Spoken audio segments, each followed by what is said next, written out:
અમદાવાદ જિલ્લામાં સરખેજ ધોળકા રોડ પર ગમખ્વાર અકસ્માતની ઘટના સામે આવી છે।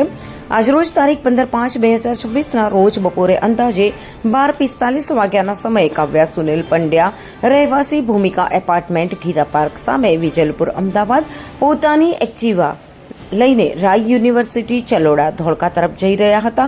તે દરમિયાન સરખેજ ધોળકા રોડ પર નવી ફતેવાડી આઝાદનગર બસ સ્ટોપ પાસે એક અજાણ્યા ડમ્પર ચાલકે પોતાના કબજાનું ડમ્પર પૂર ઝડપે બેદરકારીપૂર્વક અને ગફલતભરી રીતે ચલાવીને એક્ટિવા ચાલકને ટક્કર મારી હતી। અકસ્માત એટલો ગંભીર હતો કે યુવતી રસ્તા પર પટકાતા જ ડમ્પર તેના ઉપરથી ફરી વળ્યું હતું, જેના કારણે માથાના ભાગે તેમને શરીરે ગંભીર ઈજાઓ પહોંચતા ઘટના સ્થળે જ તેમનું મોત નીપજ્યું હતું। हम दिखाएंगे सच्चाई की खबर चैनल को लाइक कीजिए, सब्सक्राइब कीजिए और हमारे साथ जुड़े रहिए।